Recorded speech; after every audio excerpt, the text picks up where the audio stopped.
Bharat electronics limited ବା bail ତାର 2 ତାରିଖ ଦିନ ଗୋଟେ ନୋଟିଫିକେସନ୍ ଆସିଛି। ଏଇ 2 ତାରିଖ ସେଠି ଦେଖନ୍ତୁ ଟୋଟାଲ ନୋଟିଫିକେସନ୍ ବା ଡିଟେଲ୍ସଟା ମୁଁ ଆପଣମାନଙ୍କୁ କହୁନି, ଆପଣ ଅଫିସିଆଲ ୱେବସାଇଟ୍ ଯାଇକି ଏଟା ଡାଉନଲୋଡ୍ କରିବେ। ଯେଉଁମାନେ ଇଣ୍ଟରେଷ୍ଟେଡ୍ ଅଛ ବା ପାଠ ସଠିକ୍ ଭାବରେ ପଢ଼ୁଛ, ଚାକିରି ନିହାତି ଦରକାର, ତାକୁ ସେଇମାନେ ଏଟା ଦେଖନ୍ତୁ ଆଉ ଆପ୍ଲାଏ ବି କରନ୍ତୁ। ଗୋଟେ ହେଲା ଇଞ୍ଜିନିୟରିଂ ଆସିଷ୍ଟାଣ୍ଟ ଟ୍ରେନିଂ ବା ଇଏଟି, ଆଉ ଗୋଟେ ହେଲା ଟେକ୍ନିସିଆନ୍ 3। ପ୍ରଥମ ଯୋଉଟା ଦେଇଛି 1ଟା ଇଞ୍ଜିନିୟରିଂ ଆସିଷ୍ଟାଣ୍ଟ ଟ୍ରେନିଂ, ତାର କ୍ୱାଲିଫିକେସନ୍ ଡିଟେଲ୍ସ ଦେଖିଦେବା। 3 years diploma in engineering from A institute. ସେଇ ଇଞ୍ଜିନିୟରିଂ ଗୁଡ଼ା 3 ଇୟର୍ସ କ'ଣ ହେଇଥିବା ଦେଖା ଡିସିପ୍ଲିନ୍ ଦେଇଛି, ଇଲେକ୍ଟ୍ରୋନିକ୍ସ, ମେକାନିକାଲ, ଇଲେକ୍ଟ୍ରିକାଲ। ଆର ପୋଷ୍ଟ ଦେଖିବାକୁ ଗଲେ ଇଲେକ୍ଟ୍ରୋନିକ୍ସର 6ଟା, ମେକାନିକାଲର 3ଟା, ଇଲେକ୍ଟ୍ରିକାଲର 1 ଅଛି।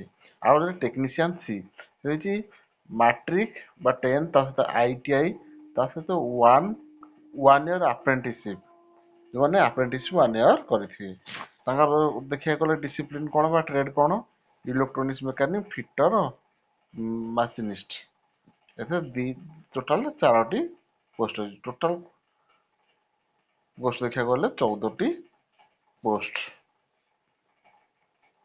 ସେଠି ଦେଖିଦିଅନ୍ତୁ ପୋଷ୍ଟ ଡିଟେଲ୍ସ। ୟୁଆର 2ଟା, OBCର 1, EWSର 1, SCର 2ଟା, ୟୁଆର 2ଟା, ଆଉ OBCର 1, ଏମିତି ସବୁ ଡିଟେଲ୍ସ ଦେଇଛି।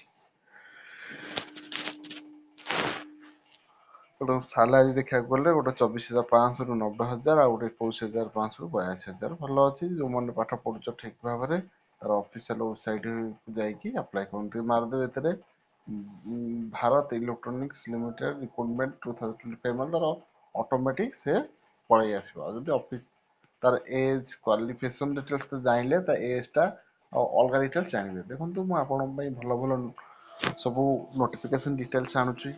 କେବେ କେବେ କହୁନି ବି ମୋ ଭିଡ଼ିଓକୁ ତୁମେ ଲାଇକ୍ କର, ସବସ୍କ୍ରାଇବ୍ କର, କିନ୍ତୁ ଆପଣ ଏତିକି ଖାଲି କହିବି ଏଇ ଇନଫର୍ମେସନ୍ ଗୁଡ଼ାକ ଆପଣ ଭିଡ଼ିଓକୁ ସେୟାର କରନ୍ତୁ କିମ୍ବା ଅନ୍ୟ ମାଧ୍ୟମରେ ଆପଣ ଫ୍ରେଣ୍ଡସ୍କୁ ଜଣାନ୍ତୁ, ଯେଉଁମାନେ କି ପାଠ ପଢ଼ିଛନ୍ତି, ବାହାରେ ଚାକିରି କରିଛନ୍ତି, କମ୍ପାନୀ ଚାକିରି କରୁଛନ୍ତି, ଏତେ ଡ୍ୟୁଟିରେ ରହିକି ତାଙ୍କୁ ଟାଇମ୍ ହେଉନି ଦେଖିବା ପାଇଁ। ସେଇ ପିଲାମାନଙ୍କ ପାଇଁ ଆପଣ ଜଣେଇ ଦିଅନ୍ତୁ। ଆପଣ ଫ୍ରେଣ୍ଡ ହୁଏତ ଚାକିରି ପାଇପାରିବେ, ଆପଣଙ୍କ ଯଦି ଚାକିରି ଅଛି ସିଏ ତ ପାଇପାରିବ, ଖୁସି ହେବ। ତେଣୁ ଆପଣ ଯେମିତି ଭିଡ଼ିଓଟିକୁ ସେୟାର କରିକି କିମ୍ବା ତାଙ୍କୁ ପର୍ସନାଲି ଫୋନ୍ କରିକି କୁହନ୍ତୁ।